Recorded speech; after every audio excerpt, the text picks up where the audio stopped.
For those of you that don't know who I am, I'm Nick and I head the employment team at Acton Solicitors. We're based in Nottingham, which is also grey today, but quite mild. I have a team of lawyers here, and we work with a whole range of different clients, so SMEs through to some household names that you will have heard of that are on this slide there. And yeah, it's great. We work with predominantly employers, with some individuals, but predominantly employers, covering the full range of employment law. So a whole load of different things through from employment tribunals, which we're seeing a lot of at the minute, sort of general advice, sounding board type advice to HR professionals and business owners, through to TUPE transfers and holiday pay and national minimum wage stuff and all that kind of techie employment law as well. We, as I say, have a team. Do connect with them on LinkedIn. We are pretty active, or I certainly am, on LinkedIn, and share a lot of updates that way. We also have a newsletter, and I think Iveta may pop a link to our mailing list. Sign up into the chat for you if you're not already on our list, or would definitely like those updates, or would like to share it with anybody who might like those updates. Feel free to do that. Laura in particular likes to receive LinkedIn requests because she hates LinkedIn so much. And every webinar I like to mention Laura so that she gets bombarded with at least 50 odd. So there you go. That would make her day, no doubt. But yes, as I say, more seriously, we are updating, particularly on things like the Employment Rights Bill at the minute, pretty regularly. You know, there's nearly a weekly update on that, and it's important stuff. So if you do find that useful, even if you're not a big LinkedIn user, I would say at the minute, jumping on there to get updates on what's coming in the world of work would be well worth it. Obviously, Angela is there too, and you can connect with her. But I'll let Angela introduce herself shortly. We are doing a lot on the Employment Rights Bill. There's lots and lots happening. I think it was announced just this week that there'll be another 26 consultations related to the bill. Yeah, we're working with clients on how to prepare for what's coming, despite the fact that there's lots of detail missing. There are certain things that we're relatively clear on, and it's worth planning ahead for. And obviously, if you're just looking for legal advice, employment law advice, then we would love to help more generally too. We do have another webinar coming up where James and I, James is the other director in the team, will be doing an update on the Employment Rights Bill. And that's, I think, next week, isn't it? The 4th of December. So you can either grab your phone and scan the QR code, and that'll take you to a link to sign up for that. It may also appear in the chat. Iveta may well tag that too for those that haven't got their phone with them or despise QR codes. So that's the next webinar coming up too. The other thing that I just wanted to plug, there's probably a few more plugs this morning than normal, but it is something I have the pleasure of doing, which is running the HRD Talks podcast. And the latest episode is with a lady called Sharon Frost, who is fantastic. And I think particularly this episode, and this is, I think, pretty relevant at the minute, she talks a lot about HR directors in particular being commercial and how they can really engage with the commercial side of the business and deliver value. And of course, that's one of the criticisms that the media at the minute are leveling at the HR profession, and her insight is just, I think, really relevant and useful. So do check that out. That can either be on our website. Iveta has kindly popped the link in there, or if you just go to your favorite podcasting streaming service, it'll be there. It's on literally everything. So that's that. Angela and I are both Elevate experts, so that's how we came to be working together. And we just wanted to do a little plug for Claire Cathcart. So if you don't follow Claire on LinkedIn, you absolutely should. Most people do. She has, I think, approaching 50,000 followers on LinkedIn, and she runs something called the Elevate Hub, which is a great resource for HR professionals who are looking to develop, I suppose, for support and development. I know there are a number of people on the call who are in the Elevate Hub. Do give it a shout out for that in the chat if you are. But again, incredible value, access to us as experts to give advice, all sorts of different development, and actually just a community to be able to bounce things off peers in a kind of protected, safe space, not a random Facebook group, but a real protected space where there's mutual support for everybody as well as the expert. So can recommend that to you. We're obviously here to talk about menopause, and no doubt 5 minutes in you're thinking, when's he going to get to the main topic? But this is what we're all about this morning.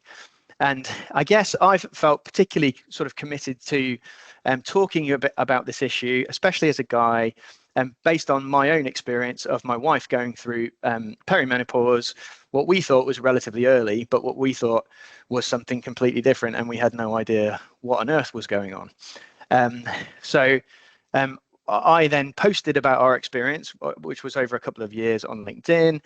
And I checked this morning, that's now been seen by, I think, close to 30,000 people. There's 1,000 likes, nearly 320 comments on that post. And it's been incredible to see the response to that, sharing what was actually quite a difficult situation for my wife and I, but talking openly about it in a way which hopefully is helpful to people, and particularly from my point of view to guys who might not understand this subject.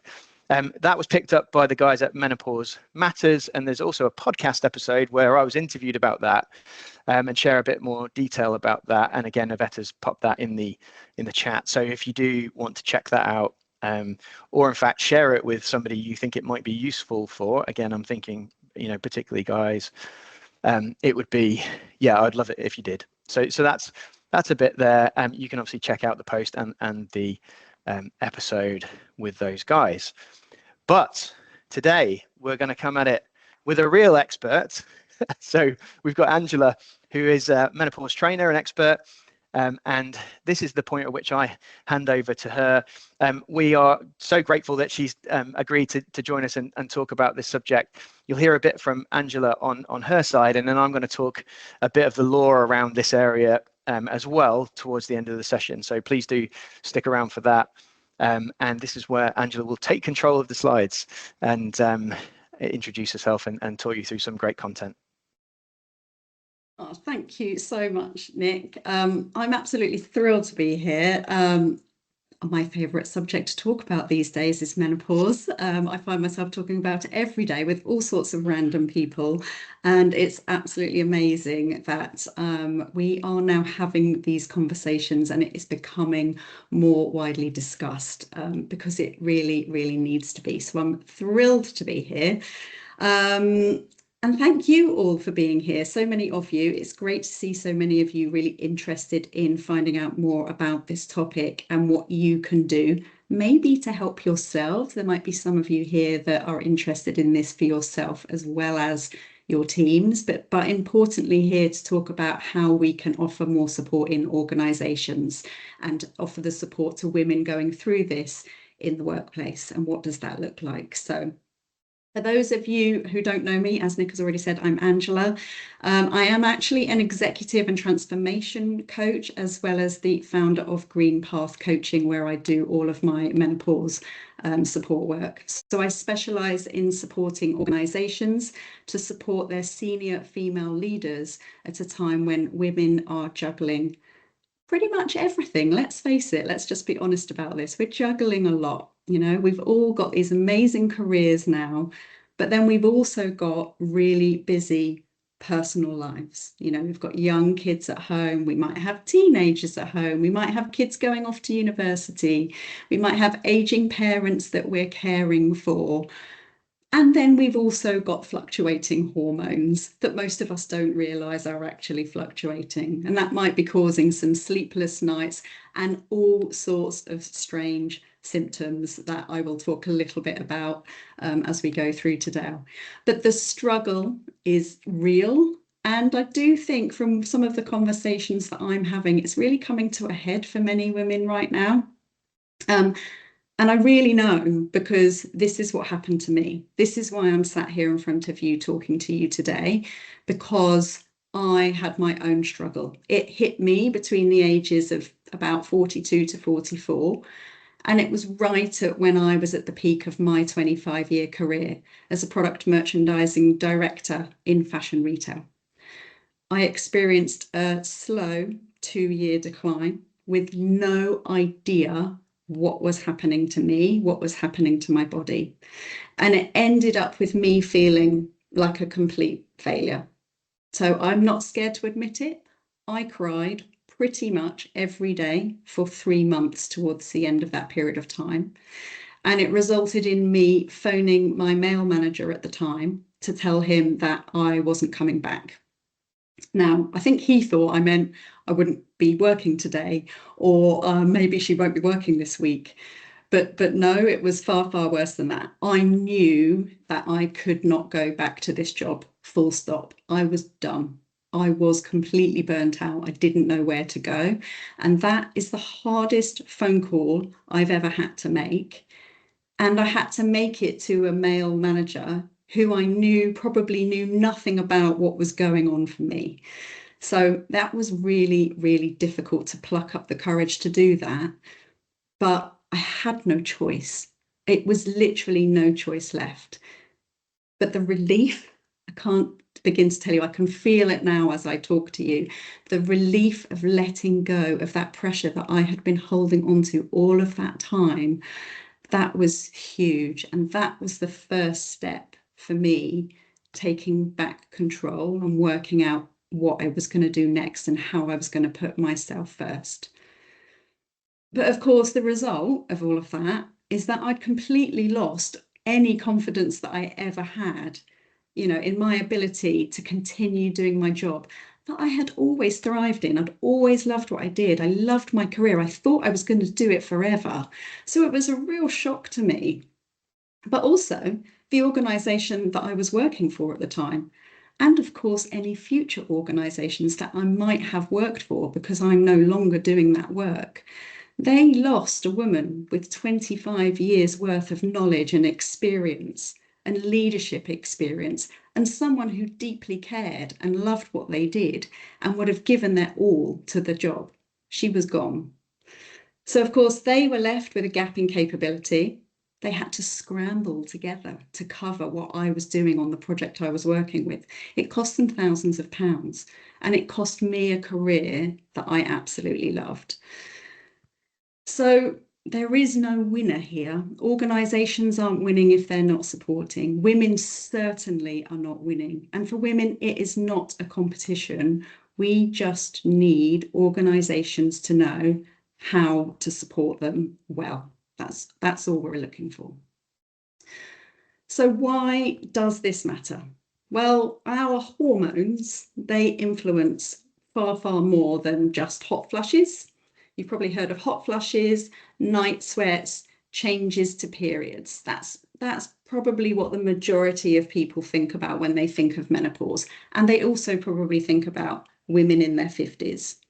But actually, our hormones are affecting so much more than just those top line things that we might think about.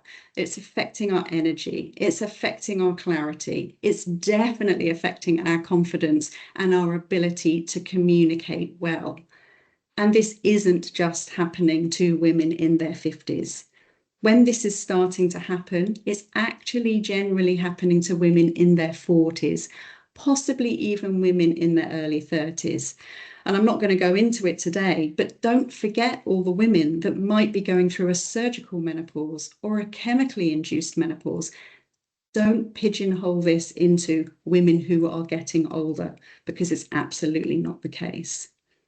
In most organisations, management are seeing the changes in behaviour long before anyone, even the women themselves, considered this to be a hormonal issue. Most women, they're not recognising their symptoms early at all. Just like me, it took me 2 years to understand what was going on. So they can't explain what's happening, and they certainly can't ask for the right support because they don't know what that is themselves. So that means managers might react to what they're seeing on the surface, rather than actually what's driving underneath, what's driving those changes that you might be seeing. And so, of course, this is where the misunderstanding starts to come in. You might have capability concerns, or you might be even having some performance conversations. Is someone going on review? Is there frustration in the wider team that people are experiencing because she's not behaving in the same way that you're used to? She might not be being as quick as normal. So when managers understand the likely root cause, and I say likely because it's not always the case, obviously, conversations can then become supportive, and we're actually getting to the root cause of the problem, and that is going to be so much supportive to everybody around. The awareness makes it far more likely that your senior women are going to stay in the organisation, even when things get really difficult, if they do, because if we catch this earlier, we might mean that it doesn't get as hard. You know, if we catch this early, we can get the support in place that she needs, and then it doesn't necessarily need to go as downhill as it did for me, for example. So on this slide, I just wanted to point out the QR code that's on the page. I do hope you have taken the time to scan that. Basically, this is for people who are working in HR, and it's just to support you to understand what's going on behind the scenes. What are the signs that you might be able to recognise early that will help you have a slightly different conversation? So I hope you find that helpful if you decide to download it.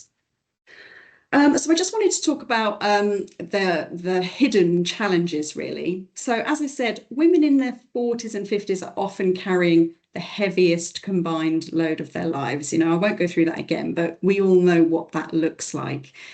And at work, they are holding a lot of responsibility. You know, in that age bracket, they're very likely now to be holding senior positions. They're likely to have large teams, be running projects, having decisions that they're making and strategic influence. And then at home, obviously, we've got all the things that I mentioned earlier, that women particularly are still taking on that extra responsibility around the home. And I just wanted to add to that point, don't forget about the stress that this causes on personal relationships. That might be with wider family, that might be with colleagues, that might be with partners. Is it any surprise that we see divorce rates increasing at this stage of life? I'm not sure it is so surprising, actually, when you think about the impact our hormones are having on us and our behaviour. So fluctuating hormones, they just add this new unpredictable layer that affects our cognition and our mood and our resilience. And you might just find we're a bit more irritable and we're less patient than we were before. Any one of those things that we're managing, whether it's the career, whether it's the kids, whether it's the partner, whatever it is, all okay on their own, right? We can all manage that. But together, when it all builds up and we're having to deal with all of it at the same time, that can really erode confidence, and that can really erode performance and how we feel about ourselves. So without awareness, women internalize this struggle. And we start to ask ourselves, what is wrong with me? We start to question ourselves and we start to blame ourselves. That self-doubt, that then shows up as reduced visibility, changes in our behaviour, might be a rise in absence at work. So HR managers, they're rarely seeing the full picture unless someone is actually able to name what it is that's really happening. And that can take a long time before we get there, before we actually know what's really going on. So there's a long period of time where everybody's questioning everything and nobody really understands what's going on behind the scenes. So many symptoms of perimenopause, they don't look like what we think of as a menopause symptoms. They look like a performance problem at work. It looks like we're just not as good as we used to be. And what is that about? But let's talk about a few of them. Brain fog. That might show up as hesitation. We might be making mistakes. We might be constantly second guessing ourselves. And when we talk about brain fog, it's called brain fog for a reason. It can feel like a bit of a cloud that's hanging over us, this complete fuzzy mess that's going on in our brains. That's what it feels like. I've got that image of that. You can see what I'm doing with my hands. That's what it can feel like in your brain sometimes, and you just don't know where it's come from, why it's happening, and why you can't get rid of it. It's just a horrible fog. We might get issues with finding our words. This has been a major one for me. It's a bit better now, but this can be really embarrassing when you're mid-sentence and just suddenly gone. The word has gone, and I have no idea where I was going with it. It's just gone, and I can't get it back. And now when you're presenting, or whether you're in a meeting with your line manager, or you're in a board meeting, when that happens, that's going to feel really embarrassing. You just think, oh, how can I let that happen? And we blame ourselves for that. It's reducing our confidence, and in time it will mean we're less likely to speak up because we don't want that to keep presenting itself. Then we might have emotional responses. So these can easily be misread as volatility. But actually it isn't. It's just our hormones, but they might be showing up as, more emotions. We might be finding ourselves on the edge of tears sometimes. Can you see if someone's welling up and you think, where did that come from? Or have you just noticed the woman come from the toilet and she's been in the cubicle crying? Or is she more irritable with her team? Is she snapping at people? Is she actually getting really cross when that's just not her normal behavior? And I think that word normal is really key here. What's normal for her? What do you normally notice? And what is changing about that normal? That is a real signal for you to be aware of.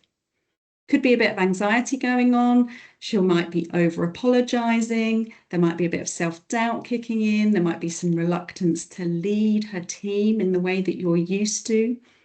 There'll definitely be some poor sleep. I don't know a woman that I have spoken to about perimenopause that hasn't at some point had problems with her sleep. And that, without doubt, we all know what it's like to have a bad night's sleep, right? It's going to slow us down. Our thinking won't be as clear. We're going to be less resilient. We're going to be more irritable. We all know how that feels.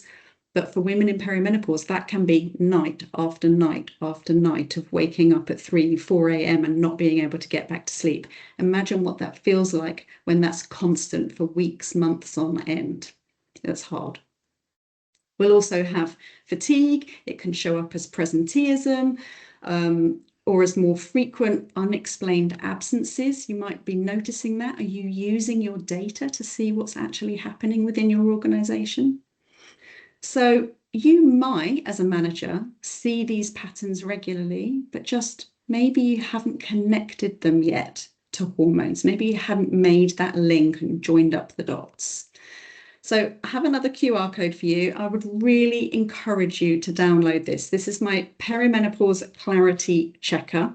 It is a tool for the women in your organisation so that they can understand what symptoms they might be experiencing. There's a whole list of symptoms in there, some that you might have no idea is related to perimenopause at all. And you can download this as an HR manager today. If there's men on here, please do download it, because you can use this as a resource within your organisation today. If you have a menopause policy already, add it to that policy as a resource in there for women to go to so that they can start to help themselves recognise what's going on. Okay, so how does this show up at work? What are you seeing? So these behaviours are what HR and managers tend to notice every day. So there could be some avoidance going on.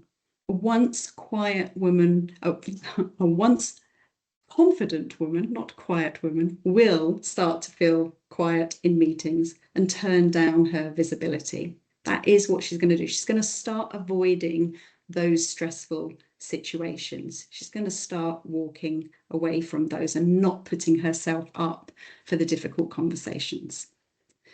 She'll probably start to over apologize. She might have that in her already, and then that will start to become more extreme. So she'll start to take responsibility for things that aren't her responsibility at all. And even when there's no real issue, she might be apologizing for it.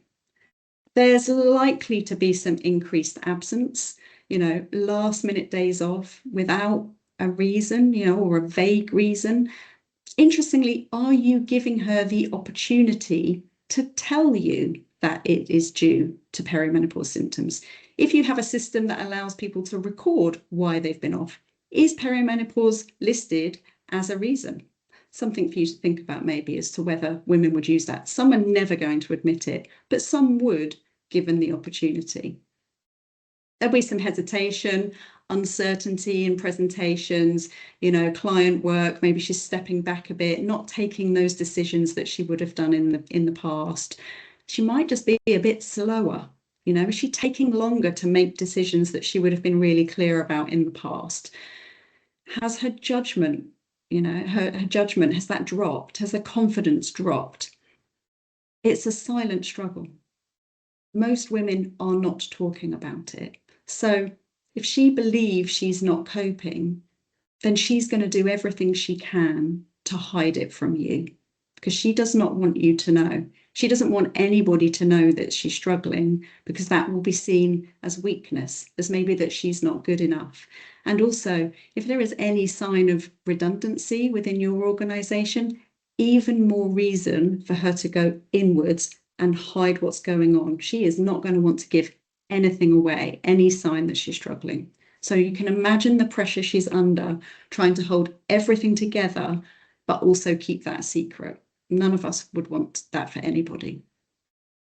So really, from the outside, the behaviours can be easily misread as disengagement or maybe declining capability, but it really isn't. So what I'm encouraging you to think about is that there is a possible link to perimenopause. Can you think perimenopause first? Could it be part of the problem? Just want you to rule it in as a possibility so that you can ask the right questions, offer the right support, and hopefully that will be the answer that you need. And then if it isn't perimenopause, because obviously it's not always going to be the case, at least you'll have ruled that out. So I've talked about the fact that women will stay silent about this and that they'll keep it a secret. So why don't they want to speak up? Well, generally it's a fear of judgment.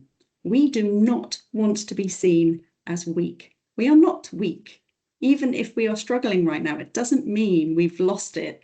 We're just going through a difficult time. We're not past our best. In fact, once we get to post-menopause, quite often we are better than ever. So definitely don't rule us out, because we are coming back stronger. Just might need that little bit of extra support through that period of time. And it could be a few years, it could be less for some, it could be more for others. We just need to be a bit patient too. There are real concerns about our credibility. Will this make people question my ability to do my job? And if you are a senior leader in an organisation, the last thing you want, the worst thing that could happen is for people to question your credibility. Past experiences definitely matter. So if you've had a difficult conversation like this already, or a clumsy conversation, that can shut that person down for quite a long time. So we just want to encourage you to think about how you can manage to have these conversations in an empathetic way. Women don't want sympathy from you. We don't want sympathy. That's not what we need. That's not going to help anybody. Just want a little bit of understanding. And that understanding goes a really long way. I just wanted to pick up on the cultural side as well, because there are definitely women out there, from a cultural perspective, who are never, ever going to open up about this.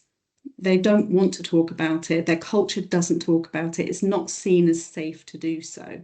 So this is a really difficult thing for you to manage within an organisation. I'm not here pretending this is easy to manage, because it actually isn't, because all of us are individuals and our values are different and our expectations are different. So it's really about you taking the time to understand your people, how they work, and how you can best support them as an individual. And then I have said it already, but women genuinely do not realise that their symptoms are hormonal. They don't know how to name it. So if they can't name it, how can you? It's really difficult. This can take time, but we just need to look for those signals, look for those little signs that she will be giving you, and be brave enough to open up the conversation. There's no clear pathway. Just make sure that there is somebody safe for people to talk to. And when I say somebody, don't just have a certain tier of management level that people can talk to, because not everybody's going to feel comfortable going to that person. Make sure there's a range of people in your organisation that she can go to for support, and then they can get the extra help that she needs if needs be. That silence that she's putting out there, it's really very rarely disengagement. It's self-protection. It's all about her self-preservation. That's what she's trying to do. So we just need to create that open culture so that symptoms don't escalate. And we just want everybody to feel safe enough to say, I need some help. Please, can you help? That's all it's about. So on that note, what does support look like? Well, it doesn't need to be a brand new shiny policy, although I do encourage you, obviously, to have a policy. But what I would say on that is it doesn't necessarily need to be, in my opinion, a standalone menopause policy. I don't know if Nic would agree with me, but I actually think menopause being part of a wider well-being policy is actually more helpful to everybody. Because firstly, if it's just a menopause policy, if a woman's struggling, she's probably not going to come to you and say, where do I find the menopause policy? Because that's telling you everything you need to know, right? But if she wants to see the well-being policy and menopause happens to be in there, she can go and quietly get the help that she needs without having to open up about it all. But also, if other people are looking at the well-being policy, then they might stumble across the menopause conversation. They might stumble across some information and learn something that they didn't know. Whereas if it's a standalone menopause policy, they're highly unlikely to go and read it. So for me, it's just thinking about different ways that you can handle the information and get it available to people that might not necessarily normally want to engage in the conversation. So it's small, consistent actions that can really make a big difference. So flexibility being one of the big ones. This is mostly what women ask for. They just want that little bit of flexibility. These are not necessarily big asks. And when we talk flexibility, it has to work for her, but it also has to work for the organisation. And that's when it becomes a reasonable adjustment, because it has to be reasonable for both of you. But it will be reasonable for that individual. So what is a flexible adjustment for one person might be completely different for the other. So, you know, it might be a slightly later start in the day if she's struggling with her sleep. It might be a little bit more working from home. But whatever it is just tailor it to the individual and make sure it works for the both of you. And remember, this doesn't have to be forever. This is not long term. This is to get her through a period of time. So you're not changing the rules for one. This is just a short-term adjustment to see if it works for her. Private conversations, you absolutely need to have that psychological safety and that trusted person that they can go to have that conversation. Make sure you've got those people in place that get it and that are open to this conversation. Having quiet spaces, just small tweaks, somewhere for women to go where they can take a pause, take a breath. They might need to cool down if they're having a hot flush. They might just need a couple of minutes to cool their temper if they're having an irrational moment, if they're feeling really irritable or whatever it is. And just think about the different working environments. Do you have a factory floor? Are you working at a school and, you know, teachers need somewhere to go between lessons if they're struggling at this time? thinking about the women's toilets. You know, does it have everything in there that a woman might need if she's struggling with heavy periods, etc.? All of those things need to be taken into consideration. Even workload adjustments, you know, do you need to make sure that she's not working evenings and weekends? Is it temporary changes to shift patterns or anything that can be done to slightly adjust that might just, you know, turn the handle a little bit on that pressure that they're feeling? Manager awareness is absolutely key in all of this. You know, we don't need to be medical experts. I am not here talking to you as a medical expert, but we just need to be able to recognize the signs and know enough to point her in the right direction as to where to go next to get the right help. Just want that clear guidance, really, simple, accessible information so that we can start to take a bit of earlier action and know where to go with it. And you can also consider one-to-one support for women. So especially if you've got women higher up in your organisation and you really want to make sure that you're giving them support they need because they're under that extra level of pressure. It might be coaching, it might be a menopause audit, which I can tell you more about if you're interested in hearing that. But they're those safe places outside of the internal dynamics of your organisation where women can go and have more difficult conversations that they need to. So just on my final slide, really, just wanted to think about the organisational impact and why managers and leaders of an organisation might listen more. Because when hormonal symptoms go unnoticed or unsupported, you are likely to lose highly skilled and experienced women. So performance concerns arise that miss the real issue. And that means that capability is questioned instead of what's really going on. So absence and presenteeism, they both are likely to be increasing and they will be costing your organisation money if that's the case. So I would really encourage you to use the data that's available to see on how many women are taking more time off, how many women are taking extra days than they normally would. What would that cost your business? If women are leaving the organisation, that is costing you a huge amount of money in replacing them, let alone the lost knowledge that you're going to experience.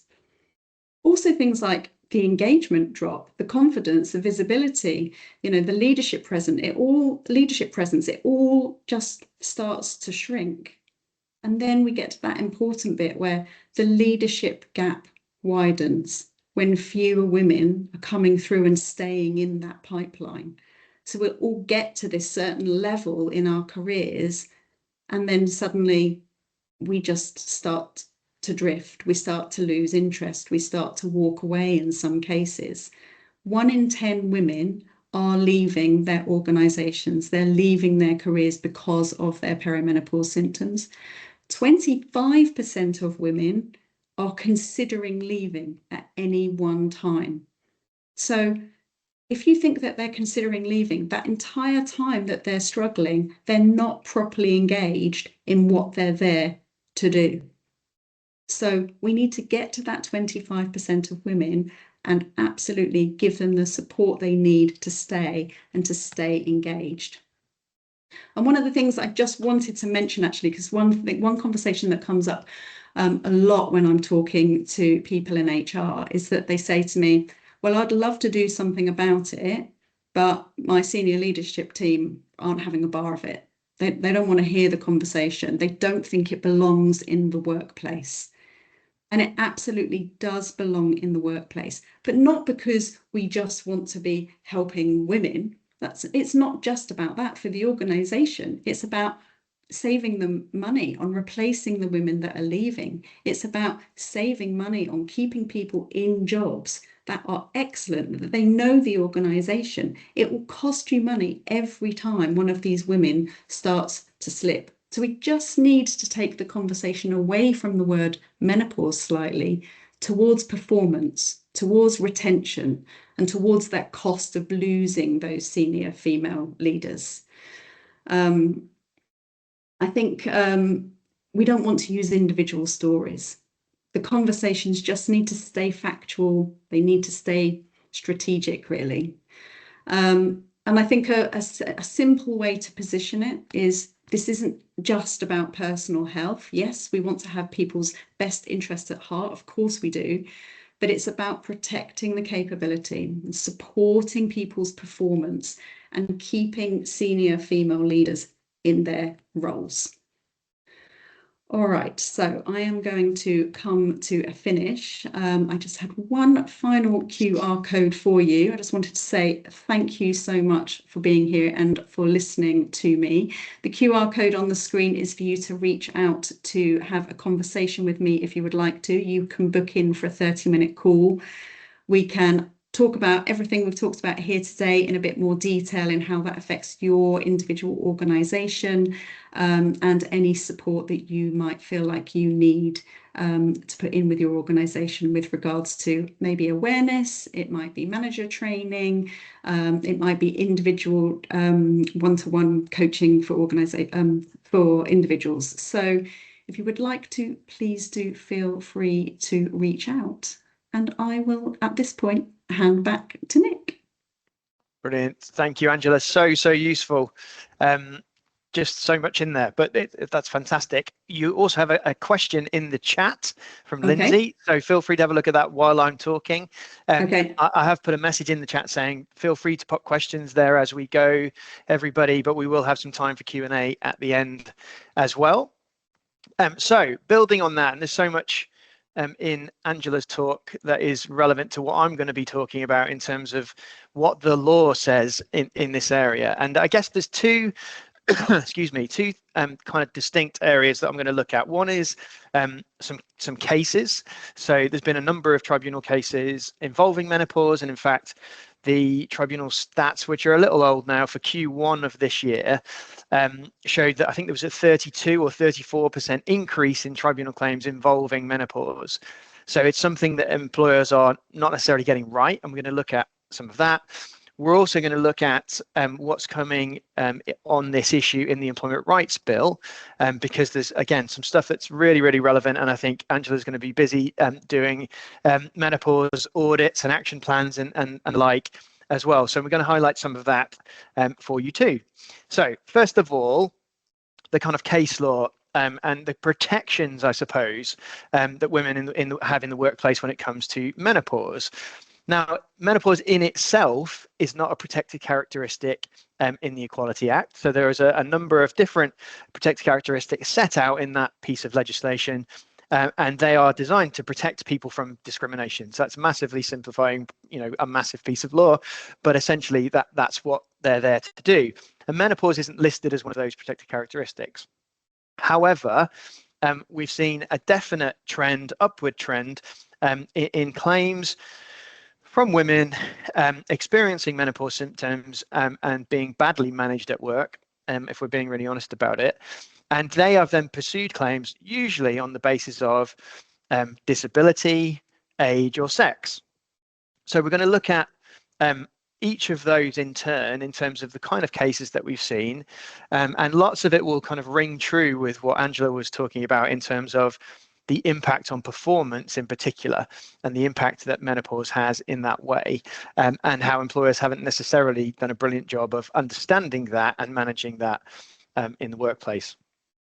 So the first is disability, and again, I'm acknowledging that for some people, describing menopause as a disability, it isn't, I don't feel that that's appropriate, but I think what has developed is protections that cover symptoms. So disability discrimination in particular is about symptoms that are causing or having an impact on the person's ability to do day-to-day activities. And quite clearly from what Angela was saying, menopause can have that impact, and in some cases, a very severe impact in that way.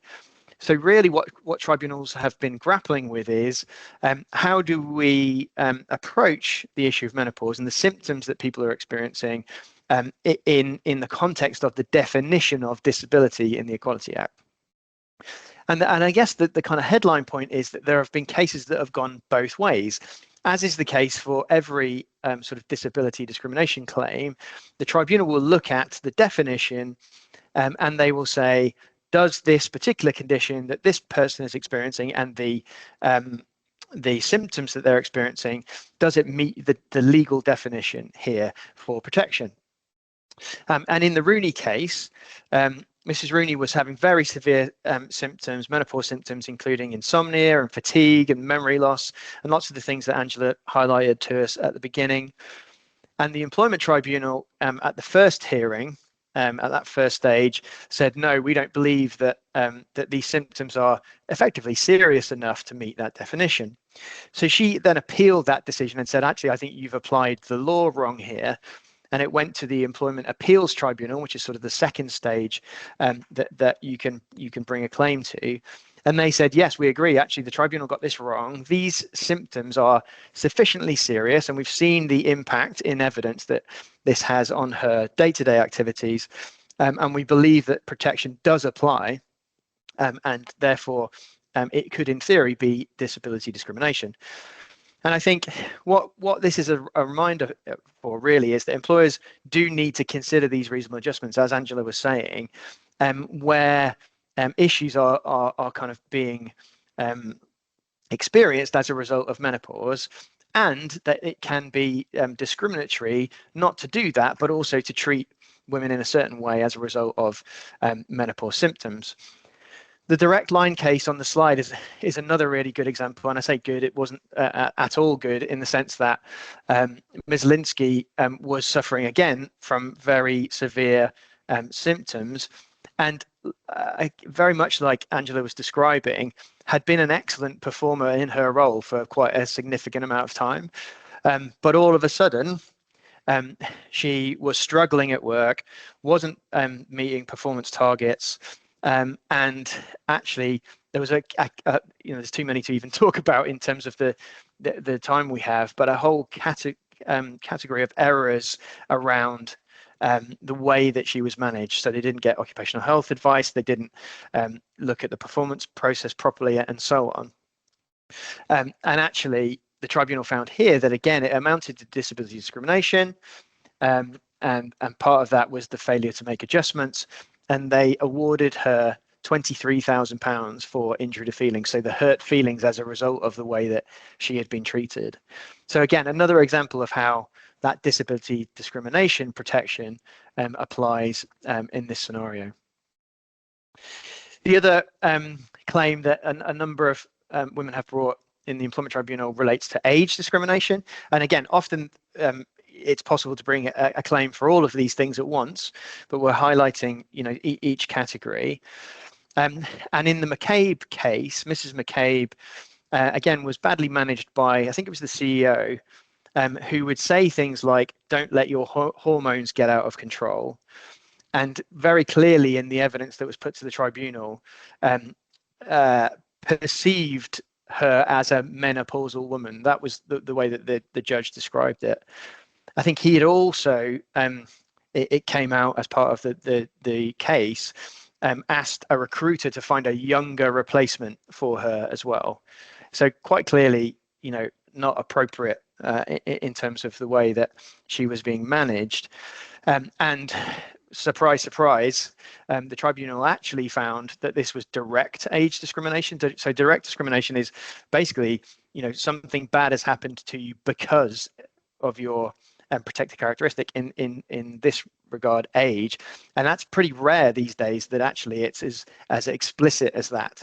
Direct discrimination isn't really a claim that is successful very often, because people aren't usually so silly, let's put it that way, as to directly discriminate because of a protected characteristic. But in this case, they actually found that, yes, this was, age discrimination, and that she had been treated, very poorly just because of that. Not even for anything related to it, but just because of that. And then the Bon Marché case, similar unpleasant facts, to be honest. So again, the woman in this case experienced hot flushes and mood swings, and her manager would mock her in front of the rest of the team, and say things like, "You're not coping, you're having a meltdown," and so on. So clearly, very inappropriate.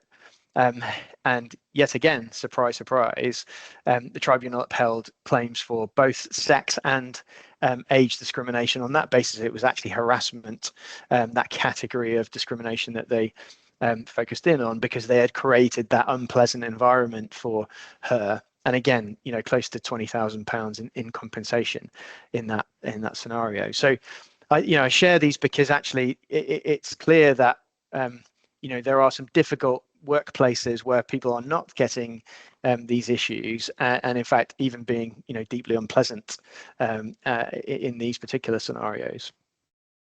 And then finally, the merchant case, again a claim against BT, all about performance. So dismissed for performance issues linked to menopause symptoms.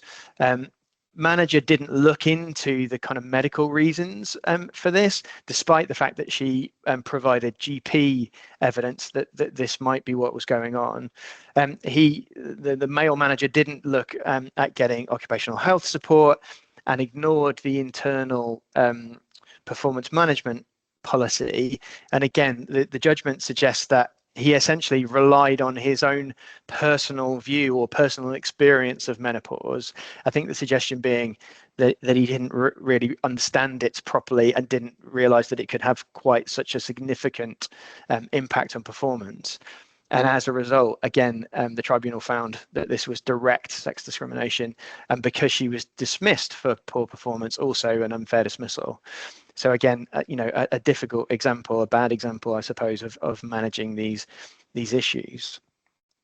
So that's kind of the case law. And again, unfortunately, because there are claims that have been brought, it's not a particularly positive outlook on that front. But I think it does just show us that actually there is risk for employers not getting this stuff right, and actually there's still work to do, for employers to improve how they're dealing with these sorts of issues.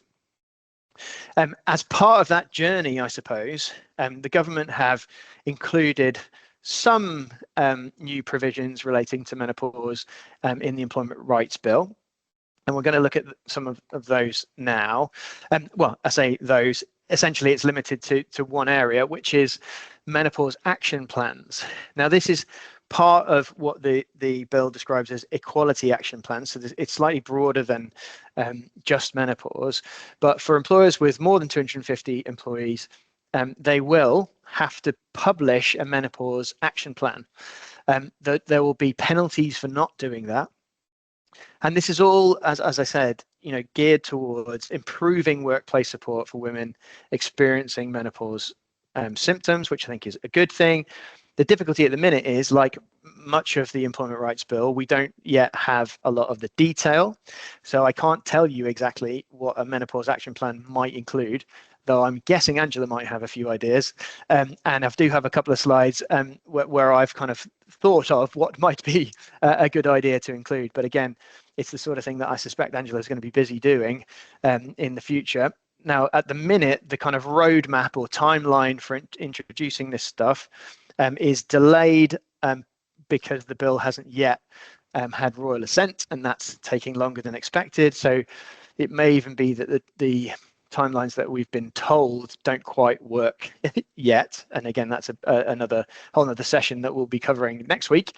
But the idea at the minute is that these would be voluntary from April 2026. And again, it would certainly be worth reaching out to Angela to talk about that ahead of that deadline if you decide that this is important for you. And then compulsory in 2027. So certainly if you're a larger employer, 250 employees or more, it would be absolutely worth looking at. And again, for all the reasons that we've talked about on the session so far this morning, I would encourage smaller employees with less than 250 employees to be looking at this too, obviously. So what might an action plan look like? Well, it is, I think, similar to some of the stuff that Angela's already been talking about, and understandably that would be a good idea. So I think a policy is going to be a fundamental part of that. I really liked Angela's point about not necessarily having that distinct from the rest of other policies, be it well-being or anything else. I like that idea a lot. raising awareness and education, so sessions like this, training for managers, menopause champions, whatever it might be, actively considering workplace adjustments. And I suppose the action plan might say, you know, we are open to that and we actively look at that as a thing. And that would make sense as part of the action plan. Communication and culture. So, you know, an openness about talking about menopause support networks. So again, I know, you know, a number of bigger employers that we work with have a whole range of different support networks, menopause being one of them.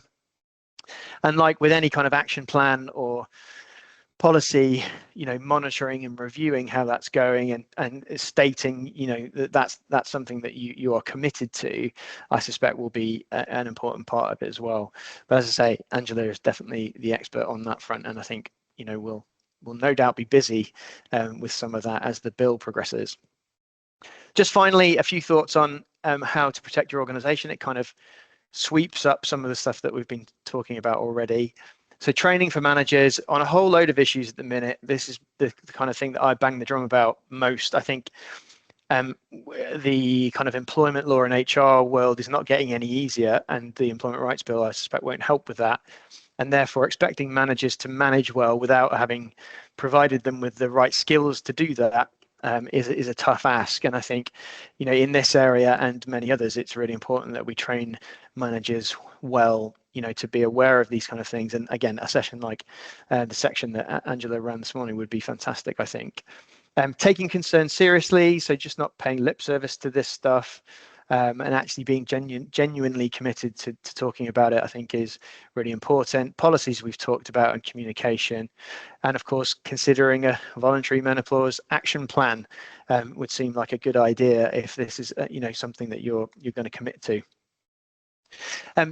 We're pretty much done, and just before we nip to the Q&A, I just wanted to flag something else. We've talked about absence and the impact that menopause might have on that, but we talk about absence quite a lot with clients, and I think I wanted just to flag the absence audit that we're offering at the minute. We've had quite a lot of interest in this, and you know, it's not specific to menopause, but for most, you know, clients, most employers that we're working with, absence is an issue of some kind, whether it's short-term intermittent or longer-term absence. We're offering the service of an audit to employers to help basically work through the life cycle of absence and try and prevent it in the first place, because it is so costly to employers to have people off sick. So if that's something of interest, again, I think Avetta will pop a link to a web page where you can book in a chat with me about the audit. We look at all sorts of things, so procedures, capability processes, what managers are actually doing in terms of managing absence as well. And then we effectively produce a report which will help you plug gaps where things might be falling down or improve things as well. So it would be great if anybody's interested in that, do let us know. So I think Angela has been typing away as I've been speaking. I've seen a few messages popping through, which is fantastic. I think Melanie has just sent another message. Angela, do you do any day sessions where you come into the office and provide training to the workforce? I can probably guess the answer to that, but I'll let you take that one, Angela. Yes, I was just typing my response, but I will just speak now. Thanks. Perfect timing. Yes, I absolutely do. And in the email that's going to come out afterwards, there will be a document in there that just lays out for you some of the services that I do provide, and that is in there, Melanie. So there's different half-day trainings. There's also an awareness session, a bit like I've done here today, but in far more detail around what comes up for women and why, and what symptoms might look like, and that kind of different things. So I tailor them to your organisation, the type of employees that you have, and your organisation's specific needs. So yes, do reach out afterwards. Fab. I thought you might. So we still, I think we'd advertised this running till past, so we're a bit ahead of time. So we do have plenty of time. So if anybody does have any questions, do feel free to pop them in the chat. Angela, I'm going to put you on the spot slightly because I think you're brilliant at this stuff.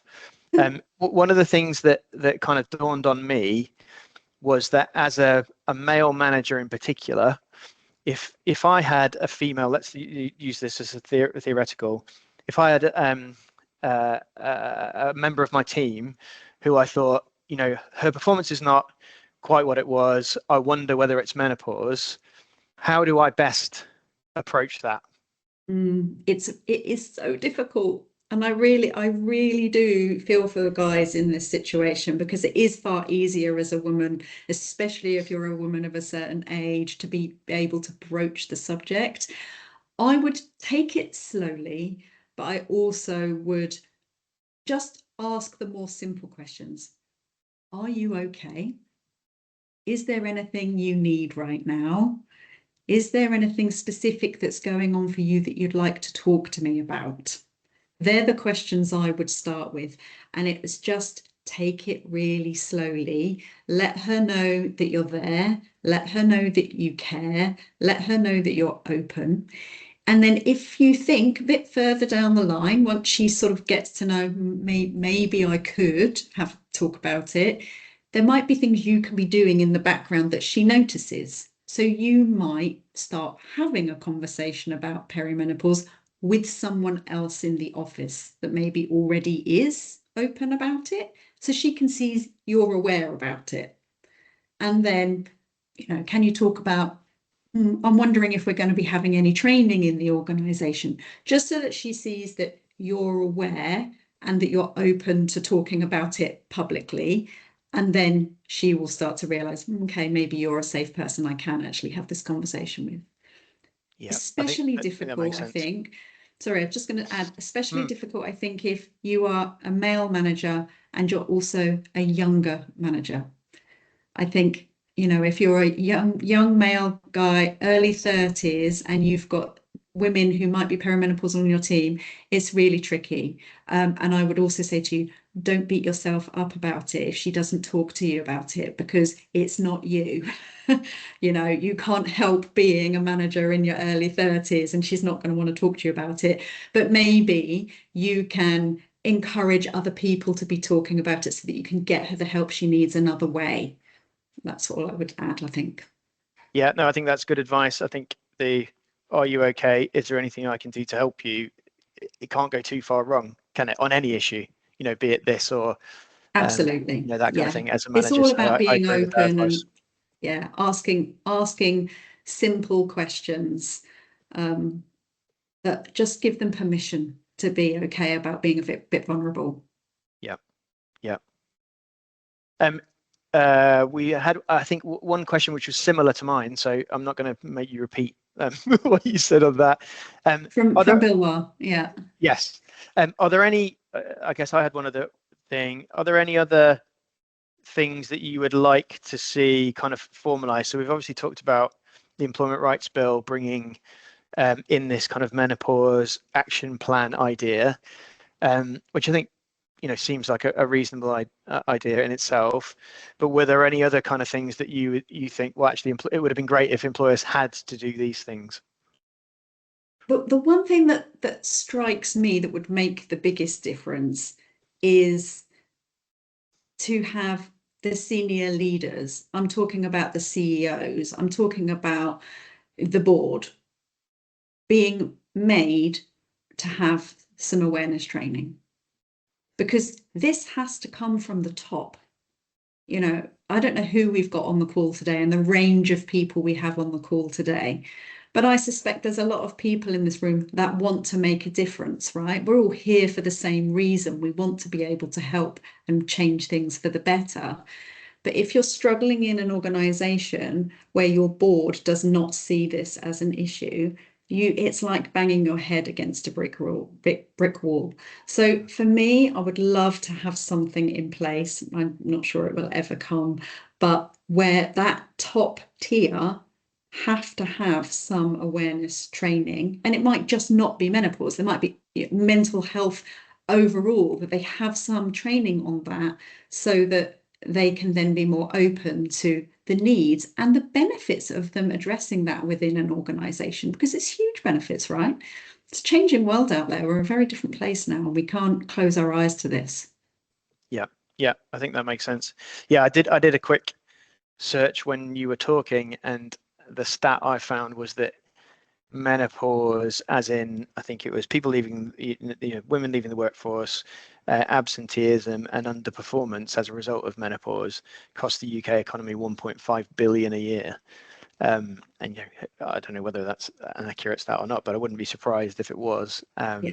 And you're right, for each organization, there's a little hit to them, isn't there, in that much bigger, scary figure. So yeah, yep, and I think that number is quite hidden. I don't think they have any awareness of how much it's costing. So if your organization has a way of you getting to your data and understanding how much that's costing your organization, that's the conversation that's going to hit home with your board. Yeah, makes sense. Okay, we've had a few thank yous, which is great. I don't think we've had any other questions, so we're going to give everybody 22 minutes of their life back, which no doubt they'll be pleased about, but no doubt they'll also be pleased to have had you along, Angela. So thank you so much for sharing your insights.